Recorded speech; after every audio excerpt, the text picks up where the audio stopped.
Баршаңызға сәлем достар, менің YouTube каналыма қош келдіңіздер. Бүгін біз сіздермен бірге каркаде сусынын жасайтын боламыз. Бұл сусын өте дәмді сусын, жаз мезгілінде таптырмайтын сусын түрлерінің бірі. Ол үшін бізге каркаде, қант, апельсин, лимон, алма, сонымен қатар жалбыз қажет болады. Міндетті түрде барлық жеміс-жидектерімізді бірнеше мәрте тазалап, жуып алатын боламыз. Ең алдымен бірінші кезекте апельсинімізді жуылғаннан кейін осылай ортасынан екі бөлікке бөліп, одан соң бірнеше тіліктерге біркелкі етіп турап шығатын боламыз. Апельсинді осылай екінші бөлігінде дәл осылай турап дайындап аламыз. Апельсинді турап дайындап алған соң арнайы бөлек ыдысқа салып қою қажет. Және де келесі кезекте лимонымызды турайтын боламыз. Лимонды да жақсылап жуып алғаннан кейін ортасынан бөліп, дәл апельсин тәріздес етіп, бірнеше бөліктерге біркелкі етіп турап шығамыз. Каркаде сусыны өте дәмді сусын түрлерінің бірі. Міндетті түрде үй жағдайында жасап көріңіздер. Жазғы мезгілде қонақ күткен сәттерде дайындауға өте жеңіл және де дәмі өте ерекше дәмді болып шығады. Лимонымызды турап дайындап алып бөлек ыдысқа салып қоямыз. Және келесі кезекте алмамызды турайтын боламыз. Алманы бізге тек осылай шеткі бөліктері ғана қажет. Ортасындағы дәндерін турамаймыз, яғни қайнататын сусынымызға ол бөліктерін қоспаймыз. Алмамызды осылай видеодағыдай бірнеше бөліктерге бөліп турап дайындап шығып, ыдысымызға салып қоямыз. Сонымен қатар менің YouTube каналымда компоттың жабылу жолдарына арналған видеоны да тамашалай аласыздар.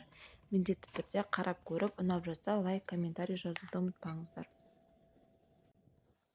Алмамызды турап дайындап болған соң осылай ыдыстарымызға салып қоямыз. Және келесі кезекте жуып алған жалбызымызды сабақтарын алып тастап, тек жапырақ бөліктерін ғана алып қаламыз. Жалбыз міндетті түрде өте таза жуылған болуы қажет. Және де балғын жалбызды қолданғандарыңыз дұрыс. Осылай алма, апельсин, лимон, жалбыз барлығын дайындап ыдыстарға салып болған соң каркадемізді қайнатуға кірісетін боламыз. Ең алдымен кастрюльге осылай қажетті мөлшерде суымызды құйып аламыз. Мен өз жағдайымда 10 литр су құйдым. 10 литр суға осындай бір қаптамадағы, яғни 80 грамм каркаде гүлдерін салып шықтым. Сіздер өз қалауларыңызға қарай бұдан көп немесе аз етіп дайындай берсеңіздер болады. Осы нормаға сәйкес етіп есептеп қоса берсеңіздер болады. Каркаде гүлдерін салып, жақсылап араластырып, оның үстінен 10 литр суға бір келі қант салатын боламыз. Жақсылап тағы да араластырып, бірнеше минутқа қайнауға қалдыратын боламыз. Араластырған сайын каркаде гүлдері ашылып, осылай қанып қызыл түске боялатын болады. Каркаде гүлдері осылай менде ашылып шықты. Жақсылап араластырып, 10-15 минут уақыт қайнатамыз.